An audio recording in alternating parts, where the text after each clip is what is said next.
Welcome to the Daily Objective, which I have taken over today, along with my co-host Kyle Steele, to talk about lessons for schools from the pandemic. I'm going to start by taking about 10 minutes to tell my school's COVID story. And before I do, I'm going to confess that it might come across as a little bit boastful. But honestly, I think there's sometimes that it's morally obligatory to boast, and the story is going to set the stage for our discussion. So in March of 2020, Kyle Steele, my head of school, saw the writing on the wall and decided to send our students home just days before districts across California would announce emergency closures. Now, you should know that VanDamme Academy is on principle a low-tech school where the majority of the learning happens through lecture, discussion, handwritten notes, and paper and pencil-based assignments. My friend Gareth Sturdy recently teased me that I should just quit messing around and go full chalk and slate. Many of our old school teachers, perhaps myself included, would have deserved the description of a technophobe. But Kyle assembled a team of teachers, found the best available technologies, brought us all in for intensive training, and within 48 hours, our school was offering an exact online replica of the students' daily schedule using the platforms of Google Classroom and Zoom. The students had the same classes at the same times with the same teachers that they had had a few days before, just virtually. So from March through June, my staff worked really hard to master the new challenges of collecting and correcting written work digitally, maintaining discipline from a distance, keeping up the students' motivation under these strange and trying circumstances, and most important, holding to the high standards of education and environment that define who we are as a school. There were no patched up weekly checklists of vaguely educational tasks for students to complete. There were no stacks of mindless worksheets meant somehow to substitute for actual instruction. There were no canned pre-recorded classes offered as a pathetic pretense of classroom experience. We provided our students with a full schedule of live classes right from the start. And we worked really hard to figure out ways on the fly to adapt the rigors of our program to this new platform. At the time, we felt energized by the call to action. Our students needed school more than ever, and our mission was to give them as much normalcy as we could. First and foremost, that meant we would not stop teaching. We had the will, and whatever the challenges, we were going to find the way. But more than that, we did everything we could to foster a sense of community from afar. Homeroom teachers kept their Zoom rooms open during arrival and dismissal so that the kids had twice daily opportunities to socialize. We maintained our calendar of theme days and special events, orchestrating a virtual class color competition and an enormously complicated Zoom-based talent show. I held weekly get-togethers with my 7th and 8th grade students to watch and discuss Twilight Zone episodes or to play online Boggle. There was a go-to pop song that I used to get me through my most dreary days, so I asked the kids to record themselves dancing to it, and I made and circulated an adorable montage that turned into what will be one of our best shared memories. We arranged a special graduation ceremony at the park in my neighborhood, where I could at least see my graduates at a social distance and hand them their diplomas myself. We were running on adrenaline and trying our best to make it all look easy. But in reality, it was really hard. For one thing, all our classes were suddenly being broadcast and recorded at the same time that many stuck-at-home parents had suddenly found themselves under a lot of stress and with too much idle time on their hands. I'll tell you a few of the standout stories. Parents of do-gooder types sometimes form an unreasonably rosy picture of what classroom behavior looks like. And now suddenly they could see the reality daily and close up. Of course, as a seasoned teacher who knows that the best of classes must include a few troublemakers, my own rosy vision of the classroom welcomes thorns. One father, in a fit of frustration, wrote an all-caps email to the other parents in the classroom, ordering them to get control of their kids. Another wrote a tango for the lute that he played, sang, recorded, and sent to our administrators with lyrics about the bad kids in class. That's real. Another parent, who had complained about the many details she observed in our various classes, later confessed to us, sheepishly to her credit, that one night when she was lying in bed watching the class recordings, her husband turned to her and said, "You know those are for the kids, right?" She was at least self-aware enough that these words were a sufficient wake-up call. I think these were some of our first and most important tests, and I'm deeply proud of how well we passed them. We had to make unprecedented decisions, draw firm lines, offer patient explanations, and feel earnest empathy. Life was hard. People were, let's face it, a little crazy, and we needed to guide them to the good while cutting them lots of slack. All of those families persisted through what was to come, and all are still members of our community. So we made it through that time with all its stresses, and then summer 2020 came and we all collapsed. Later that summer, we learned that schools could apply for a waiver to reopen, and Kyle had completed and submitted that application in a hot second. But we also knew that many of our more cautious families would still be reluctant to return. So we then faced two challenges, both formidable: creating a school environment that met the county health requirements and creating a hybrid online in-person educational experience. The waiver was touch and go. We saw a Twitter announcement of the schools to whom it had been granted and could not help but notice it happened to be all the schools with very big budgets and very influential board members. So Kyle got on the phone with the health department, who had no answers as to why our application, with certainty submitted first, had not yet been approved. Meanwhile, we had to be ready with a seamless plan for two contingencies, both extraordinarily complex. The day before school was to start, word came in that we could open. I will never forget my teachers' faces at the end of day one. They looked shell-shocked. On top of our usual teaching responsibilities, for which we were striving to maintain the highest of standards, we had to split our focus between the kids in front of us and those online. We had to wipe down the surfaces of our classrooms multiple times a day. We had to make sure kids stayed masked and distanced. We had to keep the classes in cohorts. We had to accustom ourselves to a complicated new drop-off and pickup system, unlike anything we'd ever done. And throughout it all, we had to exert that extra energy necessary to establish a connection with your students, both from behind a mask and from behind a computer screen. It was exhausting. We adapted. We got used to the burdensome new routines. The students started taking the new protocols for granted. But in spring of 2021, I saw a more insidious malaise set in. It was around March when my 8th grade students, the majority of whom were still online, started to seem positively weary. The bristling enthusiasm that I could always count on in my literature classes had waned. Questions were sometimes met with silence, and students often seemed distracted. I made a decision to stop everything and get to the bottom of it. I told them what I had observed, and then I created a completely anonymous online form where they could offer me a frank explanation. They were explicitly permitted to say anything, included that they didn't like the book we were reading or they didn't like me as a teacher. Some answers were exactly what you'd expect, and these are quotes taken straight from the survey. I don't participate a whole lot because I don't like talking on Zoom, since it feels really weird and I try to avoid it. Being online for me during a class that I struggle through is hard for me. I get distracted with things on the computer very easily. Sometimes when I'm online, I feel the screen barrier is there. When I get the question wrong, I feel sort of embarrassed.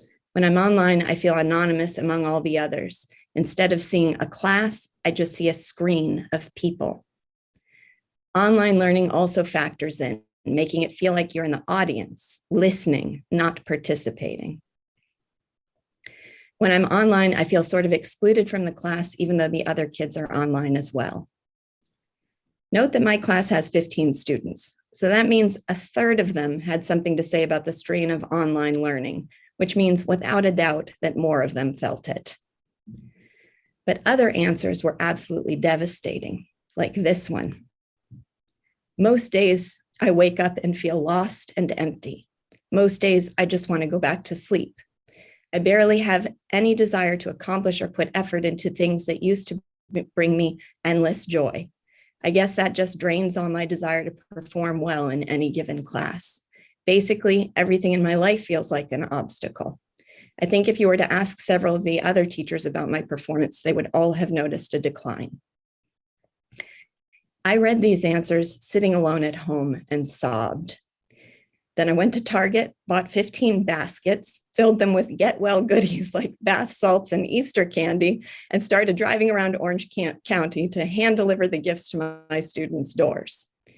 It's a big county, so 4 hours in, I realized what I'd gotten myself into, but I didn't stop. And that's my greatest point of pride regarding the pandemic, that we didn't stop. We never stopped delivering quality education, never stopped adapting to whatever was thrown our way, never stopped being patient with our parents despite the acute stresses we were suffering ourselves, never stopped caring deeply, thoughtfully, and active-mindedly about each and every one of the kids. We made it to summer 2021 when we could catch our breath again. And as the next school year approached, things began to look more promising. We could do away with distancing, dissolve the cohorts, stop the daily temperature checks, and end outdoor masking. The one persistent protocol was that we all had to be masked at school. It was not until a few weeks ago that we at schools in California were given permission by the governor to take off our masks. In the period of the pandemic, when it seemed best practice to wear them to mitigate community spread, I was always pro-mask, though I knew a sane policy would have had a hell of a lot more nuance than something applied uniformly statewide. But even then, my blood boiled if I heard, the kids are fine, it's no big deal, masks don't make a difference. I knew that this absolutely blind and tone-deaf dismissiveness would mean there was no urgency to get masks off kids even after the best practice wisdom had changed. I knew masks would keep hanging around more as a signal of virtue or a statement of political affiliation because no one really cared to consider what they were doing to our kids. Now, I don't think the mask mandate was some calculated, covert effort of tyrants to accustom the population to being controlled. And I don't think making kids wear masks constituted child abuse. Both of those arguments only ever discredited and undermined the sensible one. But my God, there is no question at all that for children, wearing a mask made a difference. Some of you may have read what I wrote about this, but I'm going to repeat some of it here. Countless times I saw kids come to my office with shirts pulled up over their faces because they forgot their mask. And I realized that many of them had come to feel unclean, like walking germ carriers whose faces were a danger to their teachers and their friends. And I saw that feed into a more generalized hypochondria, leading one kid to use hand sanitizer so compulsively that her skin was constantly raw and cracked. I saw teenagers in that period of developing insecurities refuse to take their mask off even in situations where it wasn't required because they'd become accustomed to hiding behind it. Now, a few weeks after the mask mandate has been lifted in my 8th grade class, only 3 of 15 have taken off their mask. I spent a good portion of every class period asking kids to repeat themselves and straining to be sure they were understood. And I teach kids whose language skills are pretty fully developed. The effect on our kindergartners and first graders, forming their first school relationships, and in such a formative period of language development is something I can't even comprehend. I saw the normal dynamics of teacher-student and student-student relationships disrupted by the fact that everyone was deprived of vital social cues. The cliche of seeing someone's soul in their eyes is cute and all, but we teachers have felt the reality of its limits. A human face is a beautiful whole, and it does interfere with those primal means of communication, understanding, and connection to cover part of it up. Maybe you're wondering why, given how strongly I feel about this issue, we didn't just defy the mandate at my school. And if you are, feel free to ask me. It's an issue over which I believe I've been unfairly attacked by some of my liberty-minded allies. For now, I'll just say that we did what we believed was best in the long run for our school community, given our fundamental goal, which is to educate children. Early in the pandemic, I posted a picture of Kyle making the victory sign, and my caption was that among my pantheon of pandemic heroes, he was the supreme god. I think his only rival would be infectious disease expert Amish Adalja, who has been a voice for sanity and sensibility throughout this troubled time, and who I was lucky enough to have on speed dial at a time when he was in more demand than almost any human being on earth. But none of what we accomplished at VanDamme Academy would have been possible without Kyle's leadership, and I'll be forever grateful. Thanks for indulging my story. Part of my desire to share it may just have been therapeutic, and I apologize if that goal is somewhat self-serving. I'm also acutely conscious that however hard things were for us, by comparison to so many who suffered through the pandemic, we had it easy. But my story sets the context in which I want to frame the lessons I learned from the pandemic, the topic of our discussion today. So, Kyle, you ready to join me to talk about this? Absolutely. Any initial thoughts or you want to share before we start exchanging lessons? Well, I could have my own therapeutic storytelling as well and elaborate on some details from here and there, but I don't want to do that unless there's any interest to have certain parts elaborated from the audience. Okay. Sure. I think that the core message I just want to echo is that there wasn't really anything that was good for education in the pandemic. It was pretty much an unalloyed bad.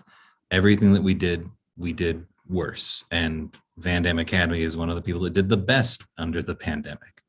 And just really elucidating the impact. I think that for this audience, it's very easy to recognize the political side of things, that this was not something voluntary, that this is not something we would have chosen to do, and to be upset with it on political grounds. And, we can talk about the political lessons for education in the pandemic, but what I hope that we get to talk about the most is the way that the pandemic affected education as education, not just that our liberty was compromised. Okay, well then why don't we start with that? I mean, there's so many different angles we could take on this topic, but let's start with that one. Mm-hmm. I'll throw something out and then you can share your thoughts on it. So one of the principles that I think we learned upon reflection is that weirdly, the fact of us being such a low-tech school made us better when we went high-tech, when suddenly everything had to be technology based. So I know do you want to share some thoughts about that? Yeah. It took me a while to figure this out. Like when the pandemic started and we were online, there was no manual that teachers were given, like this is the new expectations for online learning. And we, think we got to earn our customers. So we just said, well, let's duplicate what we do on Zoom and in Google Classroom. And then I started to hear reports of what other schools were doing. And first, it took them like 2 weeks to get anything going. And what they did was mostly, they all had an online component to begin with. It was mostly where like worksheets were exchanged. And so they said, well, we'll just subtract the lecture and discussion part of the curriculum, and we'll multiply the worksheet side of the curriculum because we already have that in place. And boom, there's our Zoom education. And because we didn't have that, we didn't follow that path. Instead, we just said, well, We do writing assignments. How do we do that on Google Classroom? We give lectures. How do we do that on Zoom? And having that simpler kind of mode of teaching, well, simple in technological terms, it's complex in other ways. It was actually, we were able to port that over to Zoom and Google Classroom in such a way that we were able to maintain motivation much longer because it was a more human kind of education. We didn't say, let's give a technological education now. Instead, we said, how can we give the most human education possible on these technologies? So one of the, when I talk about our approach to teaching, I often just use the phrase mind to mind. Instead of relying on all these kind of, relying on worksheets or textbooks, or it's just expert to mentor to mentee, or expert to student. And so really all we needed was a technological means of maintaining communication with the students. And then we could continue to, now that makes it seem simpler than it was, because I think that the most difficult thing for us, which interestingly, it was so hard to find a technological solution for, was that we collect a lot of written work and give a lot of editorial corrections that the students are then to make corrections on. And that was remarkably difficult to figure out simple technological solutions for. Yeah, if you have lessons that already fit into coding, then the technology is great. So if you want to just have multiple choice, then that codes very well and the software can do multiple choice faster. But if you want to have marginalia and commentary on the work that you give to students, and if you want them to like make corrections on their work, it was devilishly difficult, which is really weird because Google Docs is supposed to be for collaboration. But it didn't really fit our model. And I don't know, I don't work in the ed tech space very much, but it seems like the ed tech space has too much of an emphasis on the tech, that there's the coders that know what they can code. And so they're saying, would you like this for teaching? Rather than it going the other way, where the teachers know how they want to teach, and then the tech is making a solution that fits it. Because I have to believe there's a way that you could make a document that could, where you can more easily do marginalia and corrections, but they don't we didn't find that on Google Classroom, at least. This also brings to mind something, I think I'm quoting you, with the idea that efficiency isn't always efficient.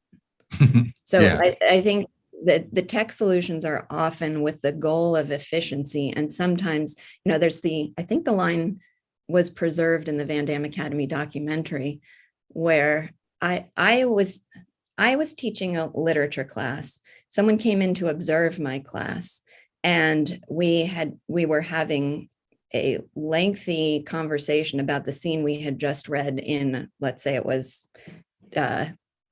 An Enemy of the People, some complex work of literature, and we were having an in-depth extended discussion of it. And this teacher who was observing me, her comment when she walked away was, "Wow, you guys go really slow." And she said, we read like 25, 30 novels and plays. And yeah, of course, if you don't take the time to have these protracted, in-depth conversations about the scenes, and of course, I think that's the only way to get to a real meaningful understanding of them. But her perspective on this was, why are you taking so much time to talk about this? You could read so much more if you didn't have these conversations. So I joked afterwards that our new motto was going to be VanDamme Academy, we're slow, because that class was a real point of pride and essential to my basic methodology in teaching literature. So anyway, often the tech solutions seem to be to make things fast in that sense, get rapidly through material, where one of the things I've found post-pandemic is when I was lecturing on Zoom, I would often have the kids take notes on their computers because of the handiness of that. Now at school, the kids don't have electronic devices, and they're taking notes on pencil and paper. But I made an exception in that circumstance, and they sometimes took notes digitally. Well, as soon as we got back to normal life, I went back to writing notes on the board and having them take them on paper because I noticed there was a notable difference in their retention if they wrote things out by hand or if they typed them on a computer. Yeah. So that's another case in which efficiency wasn't actually efficient. They could take a lot more notes. It looked impressive on the surface because their notes were more comprehensive and complete. But interestingly, as I say that, I think even that is probably why they weren't able to retain it, because when they have to take it on paper, they have to extract essences out of what we're talking about. That takes mental effort, that takes focus, that takes integration. And that the fact of having to do that probably helped them to retain it better too. Yeah. It's a couple more thoughts on the tech. That one that ties into what you're saying there is that the tech solutions tend to favor the stuff that is either binary, like this is a right or a wrong answer, or that are quantifiable. But it doesn't do as well with the things that are more nuanced and the things that are more qualitative. So you could find some tech solutions that would work well for subjects that lend themselves to that, like mathematics.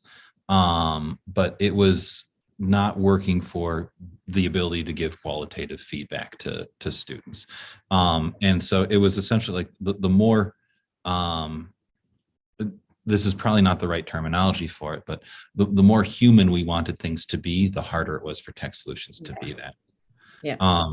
And well, go ahead. Yeah. I just remember the difficulty I started to notice mistakes that were being made in Google Classroom as a consequence of kids having grammar check and spell check built into that platform. So I started to notice mistakes they were making because of that. And it was hard for us to figure out, we had to make a deliberate effort to go in and turn all those off for the student. So again, efficiency, while they're going to get immediate feedback on their mistakes. If they have spell check or grammar check on, no, they're going to have unintelligent feedback that's automatic and not always right. And they're going to press a button and accept it and not critically evaluate it. They're not learning from that the way they do when I make marginal notes on their papers and they're asked to correct them. Yeah, that ties into another thing that I wanted to bring out with the difficulty of tech in education is tech will be able to sell itself better the more features it has. If you think about your cell phone, the more that your cell phone can do, the more apps that it can hold, that makes it a better product. But when you're in a classroom, when you're in an educational setting, those things become a liability. So you have something like spell check, which sounds like an asset, but it actually has negative educational impacts, and then becomes really hard to turn it off. Or, it was coming out in some of the testimonials you were reading from students that they were really distracted by what their computer could do. They're not going to be as distracted when they're sitting at, a conference table with a piece of paper in front of them. Like the way that I describe it to people is having kids on laptops, learning on laptops is like dieting with a plate of donuts at your desk all day long. Like you're going to eat the donut eventually. You're going to lose all your willpower as the day goes on, deliberately choosing not to eat a donut. And so the kids, our kids really did a heroic effort of not, flipping over to YouTube and games and Discord chats and stuff. But I was very understanding when that eventually happened because they had to actively resist that all day long. Yeah. Now, can we talk about the medium of Zoom a little bit? Sure.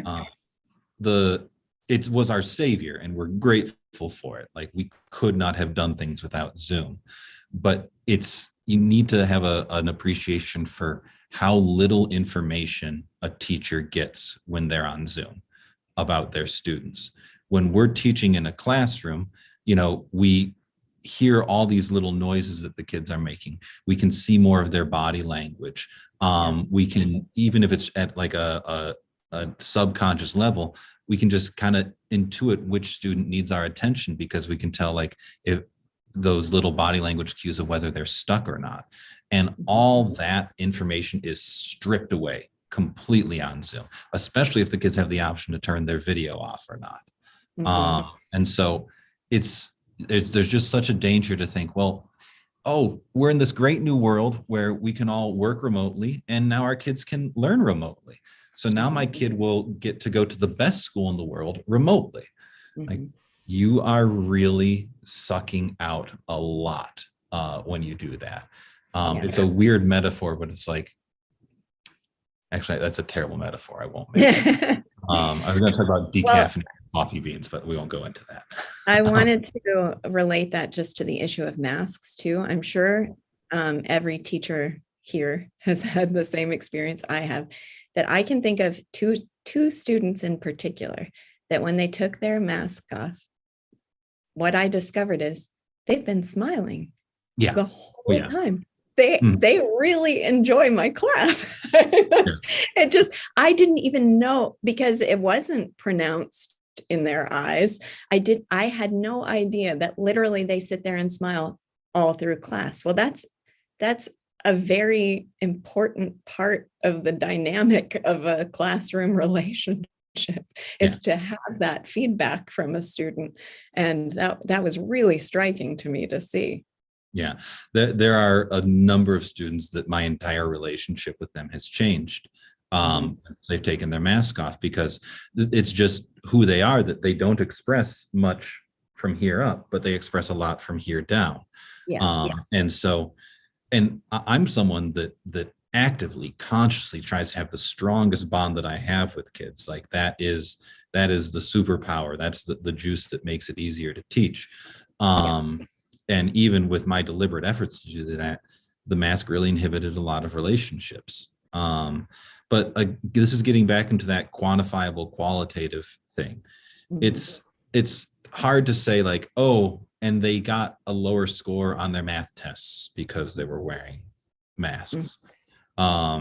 It's harder to convince someone that really needs to see it in terms of quantifiable data, what the harm was or the detriment was of masks. And I do want to say, so that I'm not misunderstood. I don't see masks as being utterly and totally worthless.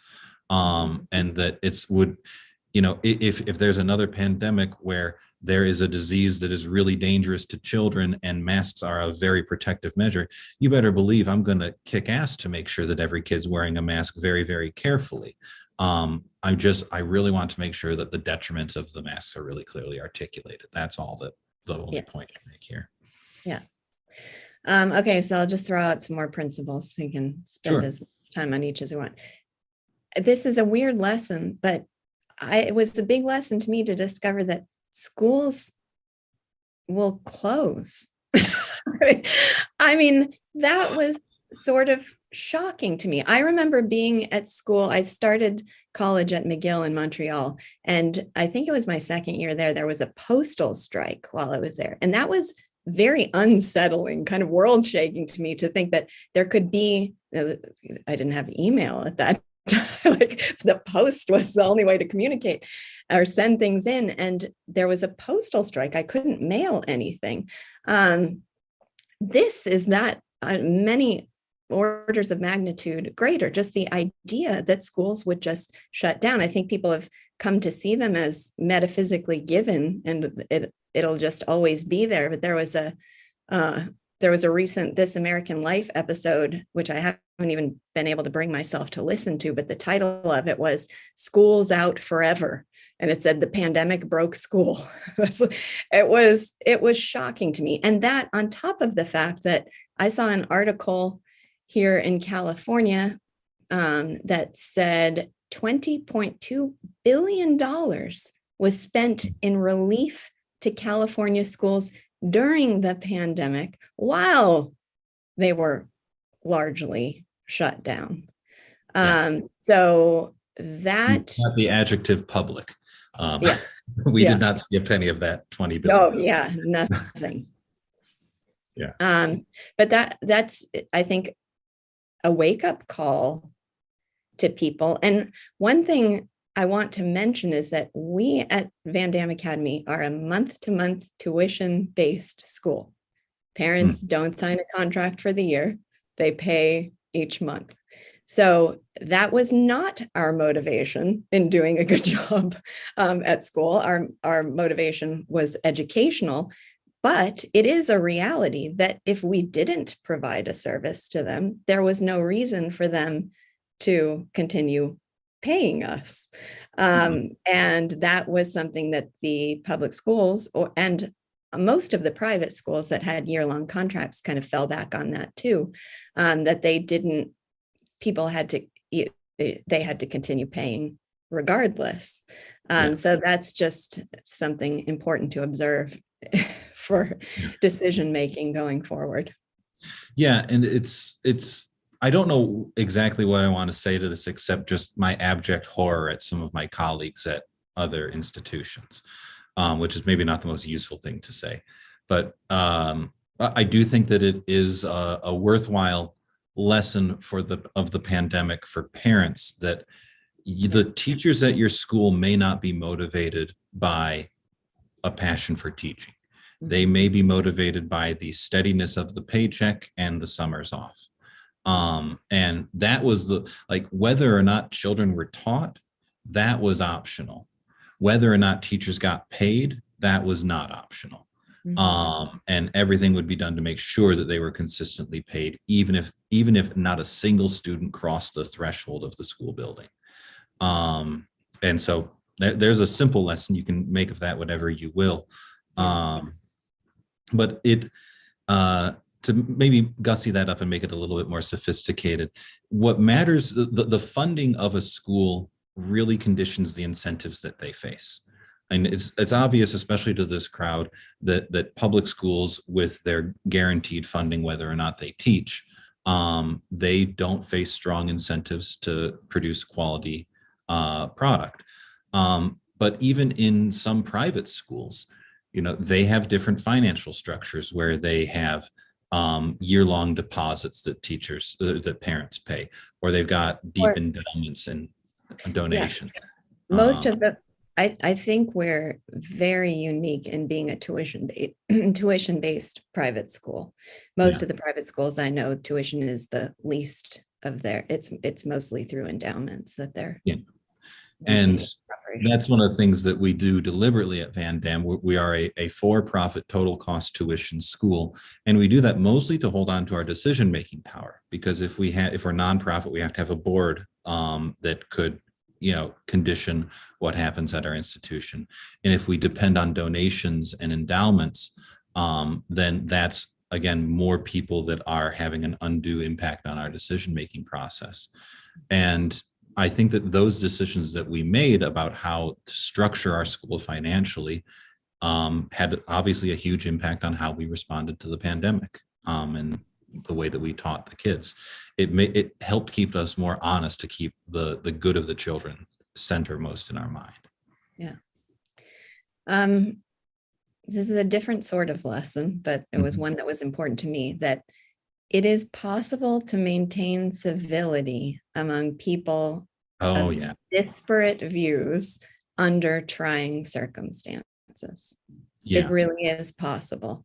And maybe you want to talk a little bit about how we were able to do that. I mean, we are a school that includes people of wildly different political convictions and religious beliefs, and who all took very different attitudes, pro-mask, anti-mask, people in between.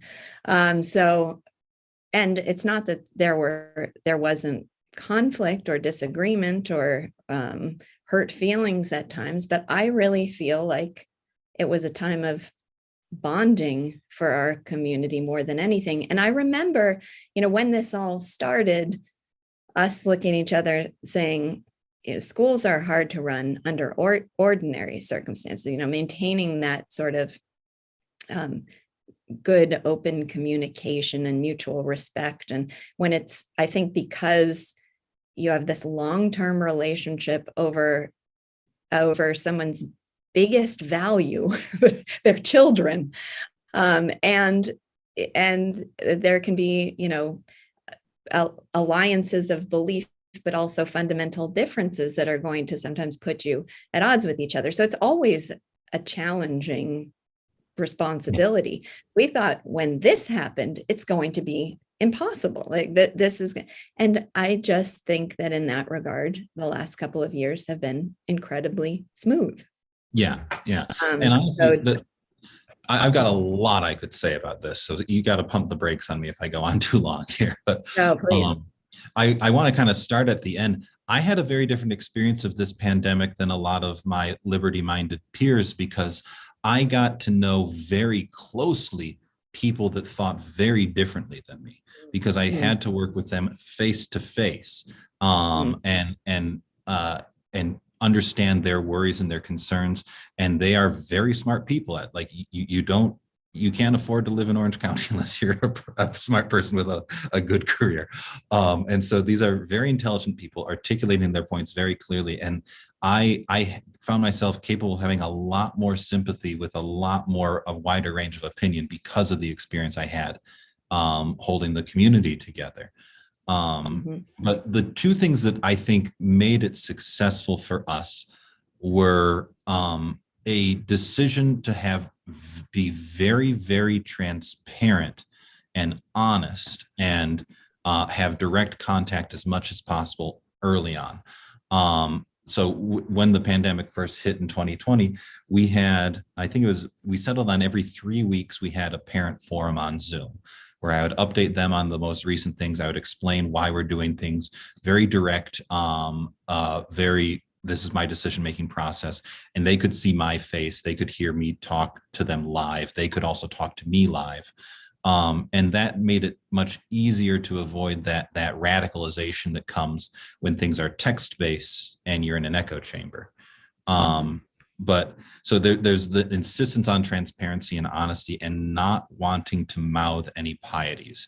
If that's a lesson, that's a big lesson schools should get from the pandemic. We decided really early on that we're not going to either tell people what they want to hear to kind of be the cheerleader of the moment for whatever the popular cause was, nor are we going to make VanDamme Academy a microcosm of what we wish the country's policies were going to be. We're not a political institution. We are an educational institution, and we will adopt whatever. The phrase I kept using is, I just want to teach long division.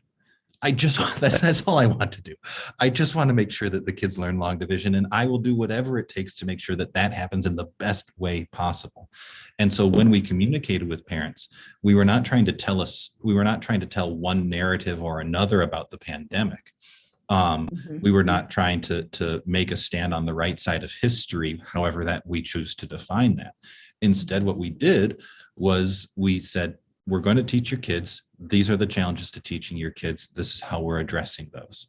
And we want to teach all of your kids. We're not going to just teach the kids of the families that ally with us politically. I don't want you to know what I think about the pandemic politically, because you didn't hire. I don't have a mandate to be a political mouthpiece. I have a mandate to be the head of the school to make sure your kids are taught. So sorry, that was a little, I don't know if I gave you much room to breathe in that. No, that's great. It brings up something where I feel like I don't quite know what the lesson is. So I'll just raise the topic and see if we can draw out a lesson. So you mentioned that we were completely transparent with people. We were always honest. We were always very clear in what our policies were and how they were aligned with what was required of us, basically. So, for example, for 2 years, our school was basically COVID free. I mean, the word of this illness first came in, February of 2020. For 2 years, we didn't see it anywhere at school, not just at school, but in any of the families at our school. Yeah. And then Omicron hit. And at that time, then it just took over Orange County, just swept through Orange County. And there were still very strict rules in place for testing requirements, for quarantine requirements. They were complicated. They were multi-step processes for each child, depending on what their exposure was. And so enormously complicated. And suddenly it was everywhere. And I remember there was a moment where you looked at me and said, at what point do we close down and go back on Zoom? Because we were seeing case numbers go way up, not just in the community, but even at our school. And I said, over my dead body, we are not going back on Zoom. As long as we are allowed to stay open for whoever can be here under whatever circumstances, we're staying open. But that was like pledging you and me to, no sleep and hours of labor and stress. And it was insane, but I absolutely refused to shut down the school. So we were in a position of having these requirements for schools that we had to test kids and quarantine them and this and that.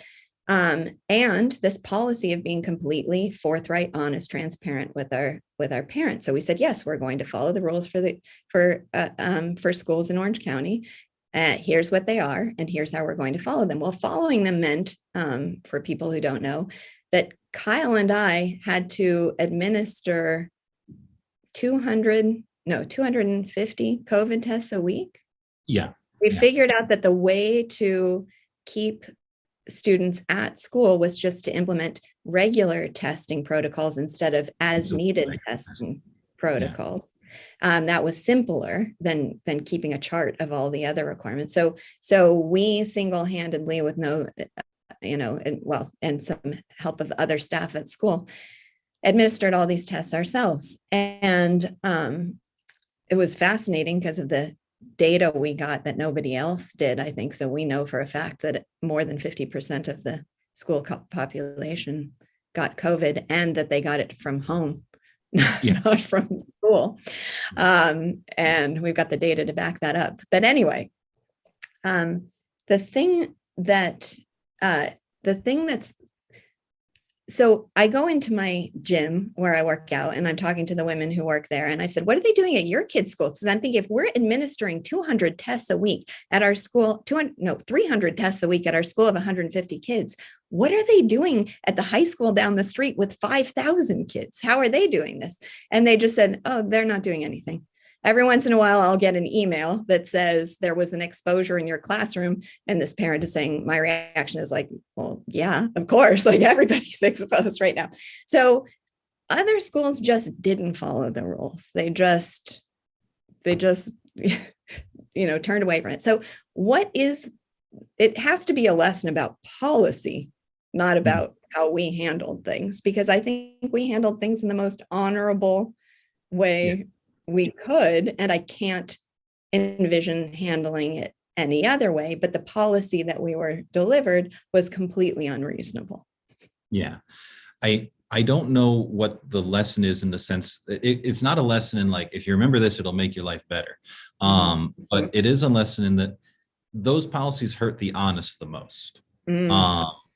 And even if if Kyle could come back in a time machine before Omicron and said, buddy, it's going to get rough in January, but you don't need to do it because no one else is going to do it. You can just lie to the parents, say this is what's going to happen, and then kind of backpedal and phone it in. I wouldn't do that. Like, I care more about the long-term relationship with these parents than about avoiding the stress of these COVID protocols. And so I guess the lesson is that if you have impossible rules, they're not going to be followed. And the cost of those rules will be borne on the people that are honest more than on the people that are dishonest. Some people might hear that and say, so you're a sucker to be honest. You don't have any, who cares if there are these impossible requirements placed on you and they're a violation of your liberty, then just say, forget it. But I even if I could do it over again, I would not phone it in on being in compliant with those policies, because what matters to me is not being out of compliance with a rule that I think is silly. What matters to me is that I'm honest with my customers that I'm working with. Unless I could say openly and directly, we are not going to do this, I'm not going to be out of compliance. And that's actually another little nuance to this, is that the only way that you would get into trouble is if you were honestly in non-compliance. If you told everyone that you're not going to have kids wear a mask, or if you told everyone that you're not going to do regular quarantines and testings. If your written policy was that you were going to do it, then you were fine. So it's as dirty and despicable as you could imagine. Yeah, we were not going to have a written policy that we weren't following to the letter. Yeah. Yeah. I just want to acknowledge all the super chats that came in. They're not questions, they're just votes of support. So thank you, everybody who sent those in. I really appreciate it. I do want to mention with the issue of why we didn't defy some of the mandates at the point that we thought they were not sensible protocols anymore. It's so that there were two categories, I think, of critics that I faced. One was people who thought it was our job to make ourselves martyrs. And that was not, as you said, our ambition was to teach and continue teaching as well as we could, as long as we could under all circumstances. So it was not to make ourselves martyrs for a political cause. The other category was people who seemed to think we were just fools for following policies that would never be enforced. And I thought that was a very precarious position to put the school in. I mean, for a number of reasons, one of which is my school is a community of people with diverse views, and I take that seriously. There are clear policies from the start, educational policies that they sign up for when they're joining our school, but this is a different category. And I wanted to be honestly respectful of the diversity of opinions. So that's part of it. But the other issue is I don't think it's a good position for me to put my school, my staff, and my community in, that I say, oh, they probably won't enforce this policy. That does not seem wise to me. And I had one piece of feedback on that judgment that was that really validated it. So a lot of people said, well, don't do all the testing or don't enforce the mask mandate or whatever, that there's probably not going to be any consequence if you defy this policy.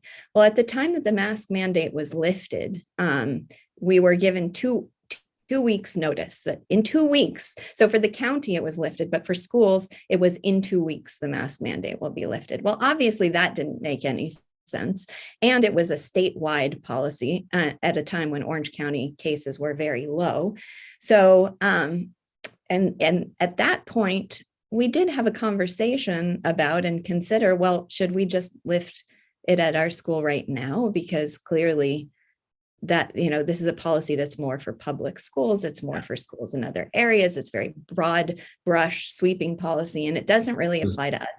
So maybe we can. Farce. Yeah. It was the most farcical that it had ever been. And so we were considering right. So we were considering it. So then Kyle gets on a Zoom call with the Board of Education. Is that right? The Orange County Department of Education in partnership with the Orange County Healthcare Agency. Okay, so Orange County Department of Education and Healthcare Agency. And they were talking about the mask policy and when the mandate would be lifted. And someone said, and I quote, if you lift the mandate early at your school, prepare to be investigated. There's one school already under investigation.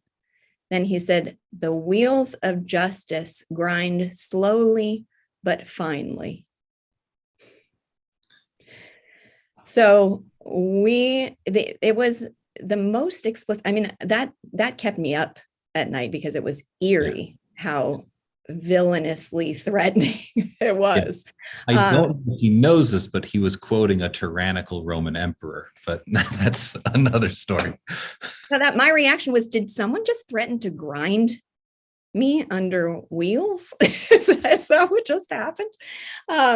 Yeah, that is what happened. But in any case, this was somebody explicitly telling us, oh no, you will. Now, whether or not that was true, we'll never know. I remember another conversation you had with the Orange County Department of Health, that's where you asked them, just out of curiosity, what would happen if we did defy the mask mandate?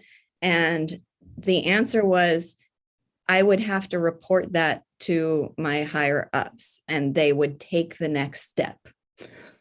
Yeah. Whatever that means, these vague looming threats. But in any case, the threats were there. They were there in a very serious way.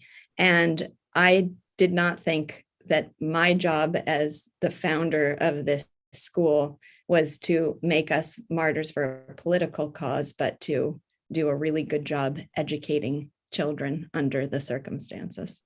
Yeah. And, you and I could very easily imagine lines that we wouldn't cross. So, for example, if the content of the curriculum was mandated to us, Sure. if a new law is passed that requires us to teach, whatever the political flavor of the day is, like critical race theory or something, like, then yeah, like I'm not going to do it. I'm going to leave California. But we were still able to teach. It was just under adverse conditions. And so we did not feel like this is the moment for revolution or anything like that. Now, we don't have a lot of time and left in our hour, but do you want to open things up for questions if people have them? Well, sure. If anybody has questions, let's see. There's a couple of Tom Jones commented that face-to-face is as important for adults getting along as it is for teachers and children. So that was a good integration of the Zoom principle and the, the way we were able to relate to parents of diverse opinion here at school. Yeah. Does anybody, Marilyn has a question. I don't know if I need to do anything to, there we go. Okay. Somebody did. I don't know if this is a question or a comment. I have a great niece and a great nephew who are 12 and almost 10 who are in the public school system. And Sadie is tremendously outgoing and Gavin is autistic, though fairly high functioning. I mean, he's always given me hugs and been very affectionate, but he does not like to make the effort to get along with people if he doesn't have to and he doesn't know them. So he thought that being on Zoom and COVID was great because he didn't have to get out and socialize. And of course, Sadie, the outgoing 12-year-old, has suffered terribly and is delighted that she's back around kids again. I don't suppose you would have any equivalent of that at VanDamme. Oh, where kids thrived, kind of thrived under the circumstances. I have one example of a kid who I thought of him as a quiet kid in class, and then suddenly on Zoom, when he could type his answers in chat, he was Mr. Talkative. So clearly that was a comfort zone for him in a way that I didn't anticipate or know. But you could call that as harmful to him or even to your nephew, because we don't want them to retreat into these comfort zones where they're not kind of, So it's a good thing to notice, I think, and to sort of use that information to pave the way for whatever adjustment you want them to make to the normal circumstances. But yeah, I think there are a lot of people who enjoyed hiding in their houses, but it's probably not the best path forward. Yeah, something similar that I notice is I heard it mostly from students that had anxiety conditions that they found, at least in the first months, that they liked the Zoom format because there were fewer things that prompted anxiety for them. And I'm not a therapist, so I won't say whether that is psychologically good or bad, but I think that it's at least a plausible case could be made that it's not necessarily good to construct the environment to enable what is a condition that someone might want to overcome. Do we have a cutoff right now? Yes. Okay. So we have to end the show now. I have just a few announcements. At 7 p.m. is the last session of the fiction study group on Calumet K for members only. At 8:30 p.m. UK time, James Valiant will be discussing Ayn Rand's Art and Moral Treason. And at 10 p.m. UK time, Artful Tuesdays with Kirk Barbara, Mark Pellegrino, and Ann Ciccolella, and they'll be discussing one of Peikoff's 8 great plays, An Enemy of the People, which we just finished in 7th grade. Okay, thank you for indulging. This was a satisfying conversation. Bye.